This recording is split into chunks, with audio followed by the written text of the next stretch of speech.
வணக்கம் நண்பர்களே. வீடியோக்குள்ள போறதுக்கு முன்னாடி இந்த வீடியோவோட ஸ்பான்சர் யாருன்னு பாத்தீங்கன்னா எஸ்பிஓ டிஜிட்டல் மார்க்கெட்டிங். இது ஒரு online part time job company.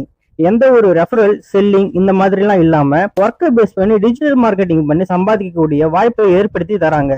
இதுல உங்களுக்கு இன்ட்ரெஸ்ட் இருந்தா ஸ்கிரீன்ல தெரிகிற இந்த 9994104160 என்ற வாட்ஸ்அப் நம்பருக்கு உங்களுடைய நேம் அண்ட் குவாலிஃபிகேஷனை சென்ட் பண்ணுங்க. ஸ்கிப் பண்ணாதீங்க. பெரிய தப்பு. தினம் 300 ரூபாய் சம்பாதிக்க அரிய வாய்ப்பு. இன்ஸ்டாகிராம், ஃபேஸ்புக் பயன்படுத்த தெரிந்தால் போதும். Content post and content publishing மூலமா தினம் 300 ரூபாய் சம்பாதிக்கலாம். இந்த வேலை செய்ய 5 நிமிடம் போதும். Work training support, group communication support, all language customer live chat support, முக்கியமா சொந்தமா ஒரு பிசினஸ் ஸ்டார்ட் பண்ற அளவுக்கு உங்களால கற்றுக்கொள்ளவும் முடியும், சம்பாதிக்கவும் முடியும். இந்த வேலை வாய்ப்பு வழங்குவது 5 வருடத்திற்கு மேல ரன் ஆகிட்டு இருக்க நம்ம தமிழ்நாட்டு company school of business organisation private limited. மேலும் விவரங்களுக்கு டிஸ்கிரிப்ஷன்ல கொடுத்திருக்க நம்பருக்கு வாட்ஸ்அப் பண்ணுங்க. வணக்கம், வெல்கம் பேக் டு அன்ஃபோல்ட் செய்திகள். லேட்டஸ்ட் மற்றும் சூடான செய்திகளை உடனுக்குடன் தெரிஞ்சிக்க நம்ம சேனலை மறக்காம சப்ஸ்கிரைப் பண்ணி அந்த பெல் ஐகானையும் தட்டி விட்டுடுங்க. இசைஞானி இளையராஜாவின் மகனும் பிரபல இசையமைப்பாளருமான கார்த்திக் ராஜாவுக்கு ஒரு மிகப்பெரிய கௌரவம் கிடைச்சிருக்கு. அதுவும் லெஜெண்டரி சிங்கர் KJ யேசுதாஸ்க்கு கொடுக்கப்பட்ட ஆதீன புலவர் பட்டம் இப்போ கார்த்திக் ராஜாவுக்கு வழங்கப்பட்டிருப்பது இசை வட்டாரத்துல பெரிய செய்தியா ஆகியிருக்கு. வாங்க இதை பத்தி முழுசா பார்க்கலாம். தருமபுரத்துல 16ஆம் நூற்றாண்டை சேர்ந்த பழைமையான சைவ ஆதீன திருமடம் இருக்கு. இவங்க சைவத்தையும் தமிழையும் வளர்க்கிறதுல முக்கிய பங்கு வகிக்கிறாங்க.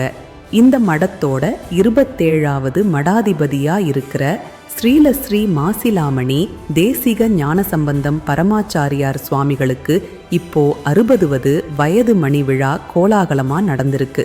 இந்த விழாவோட முதல் நாளே 60 பள்ளிகளுக்கு நூலகம் அமைக்கிற திட்டம், பல சைவ தமிழ் நூல்கள் வெளியீடு என பல சிறப்பு நிகழ்ச்சிகள் நடைபெற்றுள்ளன.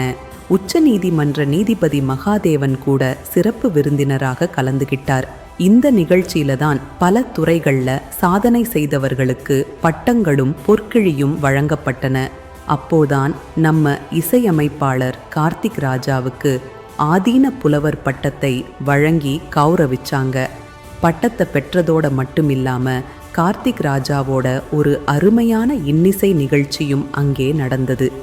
ஜகம் நீ ஜனனி பாட்டோட ஆரம்பிச்சு பிச்சை பாத்திரம் ஏந்தி வந்தேன் மாதிரியான மனதை உருக்கிற பல தெய்வீக பாடல்களை பாடி அங்கிருந்தவங்களை மெய்மறக்க வைத்தார். விழா முடிஞ்சதும் பத்திரிகையாளர்கள் கிட்ட பேசின கார்த்திக் ராஜா, தருமபுரம் ஆதீனத்தோட முன்னிலையில பாடுறதே எனக்கு கிடைச்ச ஒரு மிகப்பெரிய பாக்கியம். இது கடவுள் எனக்கு கொடுத்த ஆசீர்வாதமா நினைக்கிறேன். எனக்கு ஆதீன புலவர் பட்டம் கொடுத்தது ஒரு பெரிய இன்ப அதிர்ச்சி. என் சந்தோஷத்தை வார்த்தைகளால சொல்லவே முடியல அப்படின்னு ரொம்ப நெகிழ்ச்சியா சொன்னாரு. தொடர்ந்து பேசின அவர், இதுக்கு முன்னாடி 26வது குருமகா சன்னிதானம் இதே பட்டத்தை பெருமதிப்புக்குரிய KJ யேசுதாஸ் ஐயாவுக்கு கொடுத்திருக்கிறாங்க.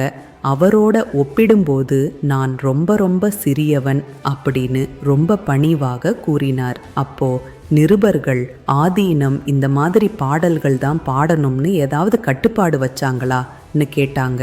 அதுக்கு கார்த்திக் ராஜா, அப்படியெல்லாம் எந்த கட்டுப்பாடும் இல்லை, நாங்களே விருப்பப்பட்டு தான் தெய்வீக திரைப்பட பாடல்களை பாடினோம். ஒருவேளை நான் வேற திரைப்பட பாடல் பாடியிருந்தாலும் ஆதீனம் எதுவும் சொல்லியிருக்க மாட்டாரு. ஆனா ஆதீனத்துக்கு முன்னாடி நான் அப்படி பாட மாட்டேன், ஏன்னா இது அதுக்கான இடம் இல்லை அப்படின்னு ரொம்ப தெளிவா பதில் சொன்னாரு. இந்த வீடியோ பத்தின உங்க கருத்துக்களை கமெண்ட்ல சொல்லுங்க, உங்க நண்பர்களோட ஷேர் பண்ணுங்க. மறக்காம அன்ஃபோல்ட் செய்திகள் சேனலுக்கு சப்ஸ்கிரைப் பண்ணுங்க. அடுத்த வீடியோவில் சந்திப்போம். நன்றி.